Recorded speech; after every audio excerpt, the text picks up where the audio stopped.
So now let's work around with our Trello card description inside of our Trello board. So I'm already inside my board right here. So for my description, I'm going to go around onto scene 4 card. So once I go over here, you can see that there's description and it might look pretty plain in the first glance, but it's more than just a place to add in a description. You can add in formatting here as well. So to see what formatting options you have, you can go to formatting help, and you can also go to complete syntax, and it'll open up a new page giving you countless options. So here you can see that there's different options like header, and there's second level header, there's paragraphs, bold, and everything else, as you can see. So let's just try them out. So over here it says, like, let's say for example, if you want a first level header, so you can add in something like big header, just like this. And let's see the formatting option right here. So if you were to type in equal to on the bottom, you can see that that'll be converted into a big header. So I'm just going to type in a lot of equals right here, press save, and that's a big header, as you can see.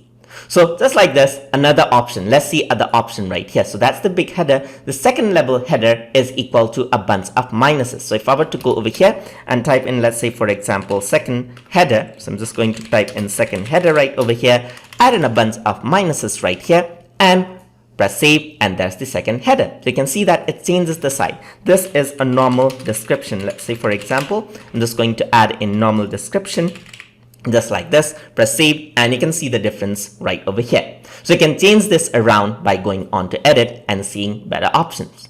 So there are different paragraphs that is, you can just go over here and see that you normally type that's a paragraph, and bold is like double asterisk, just like this. So let's just go over here and let's say I want to bold this, for example.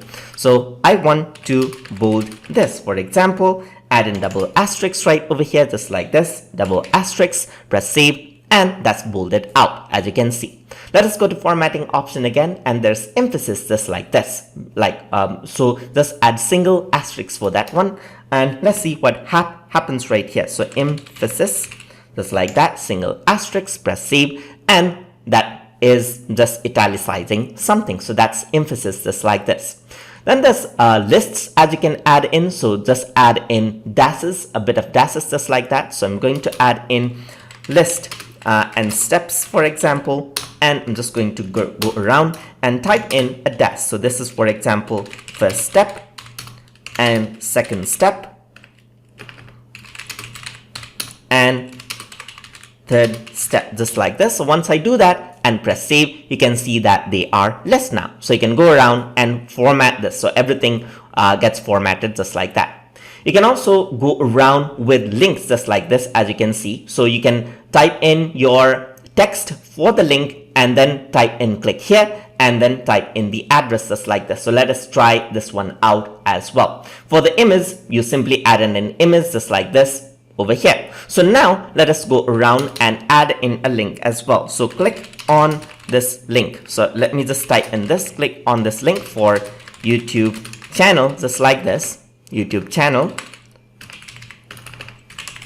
and then what I can do is I can go on into formatting help, and in the links what I can do is I can just press a comma and then add in click here. So I have to press a comma right here and then add in. So let's say click here, just like this, and then I'm going to go to formatting help again. So just like that, I'm going to go to formatting help, and here it says like I need to add in the address now. So I'm just going to go around and add in an address, http://youtube.com/tutortube, just like this. So if I were to do this, what happens is that a link is generated just like this. And now you can see that here, click on the link and the link is generated just like this. So what you can do is there are other options as well. So these are just the ones that is in the formatting help. You can access more by going on over here, just like this, on complete syntax as well. So you can access more of the options right there. Let us see some other ways as well to work around with header. You can also use the number key right here and type in header just like this. So I'm just going to go around with big heading just like this, and if I were to press save, that's a big heading. So similarly, if I were to do two symbols like this is going to be second, and third one is going to be, of course, like three symbols right here. So this is going to be third, just like this. And if I were to press save, what happens is that you have different levels of heading as well. And this is how you can work around with this. So you want to create like a clickable hyperlink, you can also do this. So let's say, for example, if I were to open up last bracket and type in click here, just like this. And this is another way to add in a hyperlink as well. So if I were to go around to bracket just like this and type in a web address, for example, I'm just going to add in youtube.com,